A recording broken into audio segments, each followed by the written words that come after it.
Next ఈ యొక్క రాజ్యాంగ సవరణ చట్టాల్లో భాగంగా తదుపరిగా మనం చూడాల్సింది 10th కాన్స్టిట్యూషనల్ అమెండ్మెంట్ అండి. 10వ రాజ్యాంగ సవరణ చట్టం. మరి యొక్క 10వ రాజ్యాంగ సవరణ చట్టాన్ని ఎప్పుడు చేశామంటే ఇది కూడా ఆబ్వియస్లీ 1961లో చేశామండి. 1961లో. మరి 10వ రాజ్యాంగ సవరణ చట్టం 1961 ద్వారా మనం చేసినటువంటి మార్పు ఏమిటి భారత రాజ్యాంగంలో అంటే ఈ దాద్రా నగర్ హవేలీ ఏదైతే ఉంటుందో దాన్ని తీసుకొచ్చి మన యొక్క భారత భూభాగంలో భాగంగా మన యొక్క భారతదేశంలో చేర్చడం అనేది జరిగిందండి. నేను మీకు ఆల్రెడీ 9వ అంటే గత క్లాస్ చెప్పేటప్పుడే చెప్పాను. 9th కాన్స్టిట్యూషనల్ అమెండ్మెంట్ గురించి చెప్పేటప్పుడే చెప్పాను. ఏమిటి? ఆర్టికల్ 2 ప్రకారం భారత రాజ్యాంగంలోని 2వ అధికరణ ప్రకారము భారత భూభాగంలో మార్పులు చేర్పులు చేసే అధికారం ఎవరికి ఉంటుంది? పార్లమెంట్కు ఉంటుంది. పార్లమెంట్ ఎలా చేస్తుంది? చట్టం చేస్తుంది అని చెప్తా ఉన్నాం. అందుకే 9వ రాజ్యాంగ సవరణ చట్టం చేసి బెరూబారీ ప్రాంతాన్ని పాకిస్తాన్కి ఇచ్చేయడం అనేది జరిగింది. అంటే ఒక ప్రాంతాన్ని మనం తీసుకోవాలన్నా మన ప్రాంతాన్ని విడిచిపెట్టాలన్నా పార్లమెంట్ అనేది చట్టం చేస్తుంది అని చెప్తా ఉన్నాం. వీటి కోసం ప్రత్యేక మెజార్టీ స్పెషల్ మెజార్టీ అనేది ఉండాలండి. ఆబ్వియస్లీ రాజ్యాంగ సవరణ చేయాలంటే మీకు తెలుసు స్పెషల్ మెజార్టీ ఉండాలి. అందుకే ఆ స్పెషల్ మెజార్టీతోనే 9th కాన్స్టిట్యూషనల్ అమెండ్మెంట్ ద్వారా 1960లో ఈ యొక్క బెరూబారీ ప్రాంతాన్ని పాకిస్తాన్కి బదిలీ చేసి కూచ్బిహారీ దీవులను భారతదేశంలో విలీనం చేసుకున్నాం. యాజ్ వెల్ యాజ్ ఈ 10th constitutional amendment in the year of 1961 ద్వారా మనం ఏం చేస్తామంటే ఈ యొక్క దాద్రా నగర్ హవేలీ ప్రాంతం మీకు తెలుసు సుమారు 450 సంవత్సరాలు అంటే 4.5 శతాబ్దాల కాలం మన యొక్క భారతదేశాన్ని పరిపాలించినటువంటి పోర్చుగీస్ వారు ఎవరైతే ఉంటారో వీళ్ళు 1961లో మన యొక్క భారతదేశాన్ని విడిచిపెట్టి వెళ్ళిపోవడం అనేది జరిగింది. సో ఆ పోర్చుగీస్ గవర్నర్కి మన భారతీయులు ఒకటే అంటే మన గవర్నమెంట్ ఒకటే చెప్పింది, ఇక్కడి నుంచి పోతారా లేకపోతే చస్తారా అని చెప్పేసి. మీకు తెలుసు ఆ పోర్చుగీస్ గవర్నర్ 1961లో సంతకం పెట్టేసి మన ఇండియన్ అగ్రిమెంట్ పైన సంతకం పెట్టేసి పోర్చుగీస్ వాళ్ళు పూర్తిగా మన యొక్క భారతదేశాన్ని విడిచిపెట్టి వెళ్ళిపోవడం అనేది జరిగింది. సో అప్పటి వరకు కూడా వాళ్ళ అధీనంలో భాగంగానే ఇవన్నీ కూడా ఉండేవి. సో అలా ఏది ఏమైనప్పటికీ పార్లమెంటు మన యొక్క భారతదేశంలో ఒక భూభాగాన్ని చేర్చాలంటే ఆబ్వియస్లీ ప్రత్యేక మెజార్టీతో చట్టం చేయాలి. కాబట్టి 1961లో ఈ 10వ రాజ్యాంగ సవరణ చట్టం చేసి మన యొక్క దాద్రా నగర్ హవేలీ ప్రాంతాన్ని భారతదేశంలో 7వ యూనియన్ టెరిటరీగా 7th కేంద్రపాలిత ప్రాంతంగా 7వ కేంద్రపాలిత ప్రాంతంగా మన యొక్క భారత భూభాగంలో భాగంగా యూనియన్ టెరిటరీలో భాగంగా ఏర్పాటు చేశామనే విషయాన్ని మీరు ఇక్కడ గుర్తుంచుకోవాలి. సో 10th కాన్స్టిట్యూషనల్ అమెండ్మెంట్ దేనికోసం చేశామంటే దాద్రా నగర్ హవేలీని భారతదేశంలో విలీనం చేయడం కోసం. అది నెక్స్ట్ మనం చూడాల్సింది పరంపరలో అంటే వీటి కోసం మరలా సెపరేట్గా 2 వీడియోస్ చేయడం కాకుండా 10th 11th ఒకే వీడియోలో మనం చేద్దాం. సో తదుపరిగా మనం చూడాల్సింది 11th కాన్స్టిట్యూషనల్ అమెండ్మెంట్ అండి. 11వ రాజ్యాంగ సవరణ చట్టం ఇన్ ద ఇయర్ ఆఫ్ 1961. ఇది కూడా 1961. కాకపోతే 1961లో 11వ రాజ్యాంగ సవరణ చట్టాన్ని చేశారు కానీ ఇది అమల్లోనికి వచ్చింది 1962 నుంచి అమల్లోనికి వచ్చిందండి. అయితే ఏమిటిది 1962 నుంచి అమల్లోనికి వచ్చినటువంటి 11వ రాజ్యాంగ సవరణ చట్టం ద్వారా మనం ఏ మార్పులు చేశామంటే ఉపరాష్ట్రపతి మరియు రాష్ట్రపతులు ఎవరైతే ఉంటారో వీళ్ళ యొక్క ఎన్నికల విషయంలో కొన్ని ప్రావిజన్స్ చేర్చామండి. అంటే కొన్ని మార్పులు చేశాం. వీళ్ళని ఎన్నుకునే పద్ధతిలో కొన్ని మార్పులు చేయడం అనేది జరిగింది.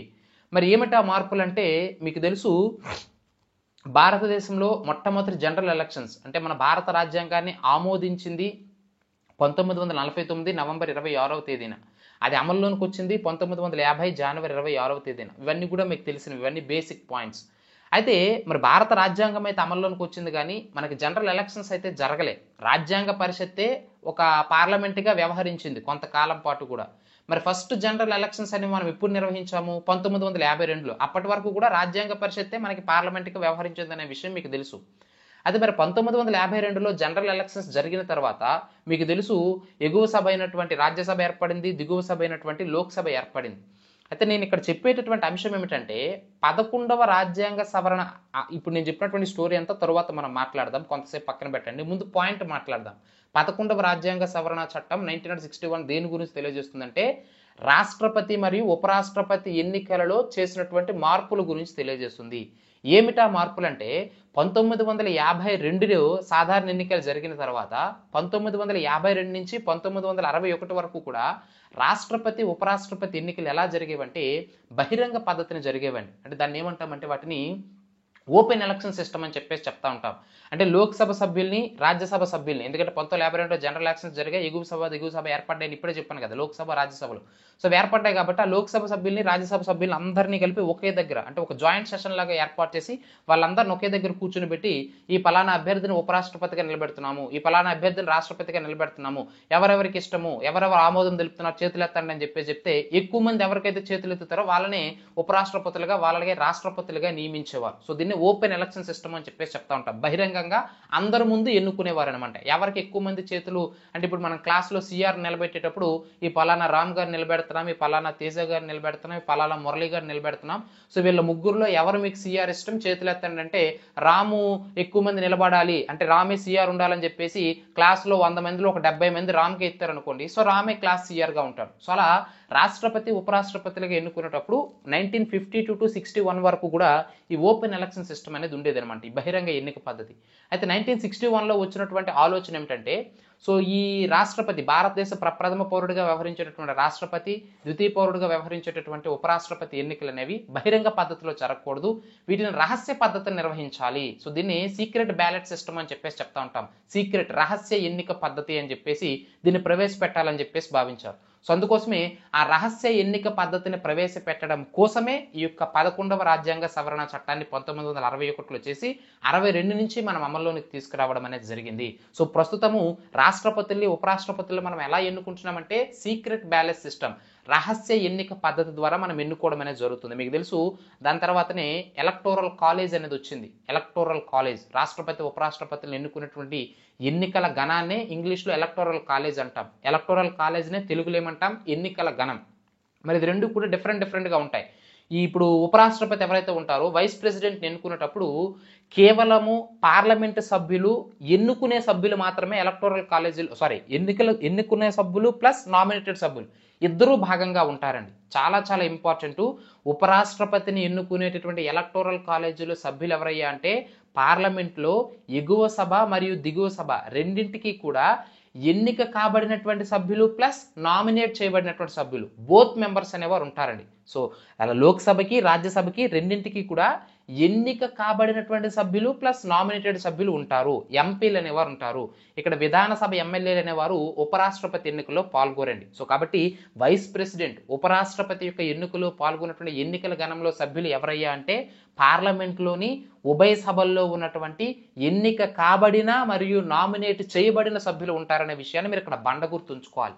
అదే ప్రెసిడెంట్ ఎలక్షన్ అనుకోండి, రాష్ట్రపతి ఎన్నికైనప్పుడు అక్కడ రాష్ట్రపతి ఎన్నికకు సంబంధించి ఎలక్టోరల్ కాలేజ్ అన్నప్పుడు మరలా మారుతుంది. అక్కడ ఎవరు ఉంటారంటే అక్కడ నామినేటెడ్ సభ్యులు ఉండరండి. రాష్ట్రాలకు సంబంధించి కావచ్చు, కేంద్రానికి సంబంధించి, పార్లమెంట్కి సంబంధించి కావచ్చు, నామినేటెడ్ సభ్యులు అనేవారు ఉండరు. మరి ఎవరుంటారు అక్కడ? రాష్ట్రపతి ఎన్నికలకు సంబంధించి రాష్ట్రాల విధానసభలకి ఎన్నిక కాబడినటువంటి ఎమ్మెల్యేలు, ఎన్నిక కాబడినటువంటి అంటే గెలిచి పోటీ చేసి గెలిచినటువంటి అభ్యర్థులు, అలాగే పార్లమెంట్లో రాజ్యసభ మరియు లోక్సభలో ఎన్నిక కాబడినటువంటి ఎంపీలు. సో కాబట్టి కేవలం ఎలక్టెడ్ మెంబర్స్ ఎవరైతే ఉంటారో వాళ్ళు మాత్రమే, ఎలక్టెడ్ ఎంపీస్ మరియు ఎలక్టెడ్ ఎమ్మెల్యేస్ మాత్రమే రాష్ట్రపతి యొక్క ఎన్నికల్లో పాల్గొంటారు. అదే ఉపరాష్ట్రపతి ఎన్నికలంటే ఉపరాష్ట్రపతి ఎన్నికలైతే నామినేటెడ్ సభ్యులు ప్లస్ అలాగే ఎలక్టెడ్ సభ్యులు ఇద్దరూ కూడా పాల్గొంటారనే విషయాన్ని మీరు ఇక్కడ గుర్తుంచుకోవాలండి. సో చాలా చాలా ఇంపార్టెంట్ అయినటువంటి అంశం. సో ఇలా రాష్ట్రపతి మరియు ఉపరాష్ట్రపతి ఎన్నికల్లో మనము ఎన్నిక పద్ధతిని మనం మార్చడం అనేది జరిగింది. 1952 నుంచి 61 వరకు కూడా ఓపెన్ ఎలక్షన్ పద్ధతి ఉండేది. 1962 నుంచి కూడా ఈ యొక్క బహిరంగ పద్ధతి రహస్య ఓటింగ్ పద్ధతిని, రహస్య ఎన్నిక పద్ధతిని మనం ప్రవేశపెట్టాం. అందులో భాగంగా ఎలక్టోరల్ కాలేజీని కూడా మనము ప్రవేశపెట్టడం అనేది జరిగింది. ఇక్కడ వైస్ ప్రెసిడెంట్ అనేది కాన్సెప్ట్ మనకు చాలా చాలా ఇంపార్టెంట్ అండి. ఈ వైస్ ప్రెసిడెంటే రాజ్యసభ అంటే పార్లమెంట్లో ఎగువ సభ అయినటువంటి రాజ్యసభకి ఎక్స్ అఫీషియో చైర్మన్గా వ్యవహరిస్తారనే విషయాన్ని కూడా మీరు ఇక్కడ ప్రధానంగా గుర్తుంచుకోవాలి. నేను మీకు గతంలో చెప్పినట్టు 1952లో జనరల్ ఎలక్షన్స్ జరిగి లోక్సభ మరియు రాజ్యసభలు ఏర్పడ్డాయండి. ప్రారంభంలో వీటిని మనం లోక్సభ, రాజ్యసభలు అనేవాళ్ళం కాదు. ప్రారంభంలో 1952 నుంచి 54 వరకు కూడా వీటిని ఎగువ సభ, దిగువ సభ అని చెప్పేసి పిలిచేవాళ్ళం. అయితే 1954లో భారతదేశం యొక్క మొట్టమొదటి ఉపరాష్ట్రపతిగా పనిచేసినటువంటి సర్వేపల్లి రాధాకృష్ణన్ గారు ఎవరైతే ఉంటారో ఆయన ఎగువ సభ అయినటువంటి రాజ్యసభకి రాజ్యసభ అనే నామకరణం చేశారు.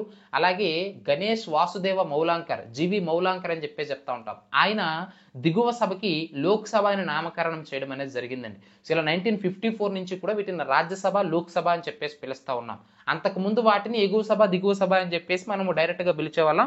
కానీ నామకరణాలనే 1954 నుంచి సర్వేపల్లి రాధాకృష్ణ మరియు జీవి మౌలాంకర్ల మూలంగా వచ్చాయనే విషయాన్ని మీరు ఇక్కడ గుర్తుంచుకోవాలి. సో ఏది ఏమైనప్పటికీ ఈ ఉపరాష్ట్రపతి రాజ్యసభ చైర్మన్గా ఎక్స్ అఫీషియో చైర్మన్గా పనిచేస్తారనే విషయాన్ని మీరు ఇక్కడ గుర్తుంచుకోవాలి. మొట్టమొదటి ఉపరాష్ట్రపతిగా పనిచేసిందంటే సర్వేపల్లి రాధాకృష్ణన్, 2 సార్లు ఉపరాష్ట్రపతులుగా పనిచేసింది ఎవరంటే సర్వేపల్లి రాధాకృష్ణన్, ఉపరాష్ట్రపతిగా పనిచేసి రాష్ట్రపతి అయింది ఎవరై అంటే సర్వేపల్లి రాధాకృష్ణన్, ఏకగ్రీవంగా రాష్ట్రపతిగా ఎన్నికైనటువంటి వ్యక్తి ఎవరై అంటే సర్వేపల్లి రాధాకృష్ణన్ అనే విషయాన్ని మీరు ఇక్కడ గుర్తుంచుకోవాలండి.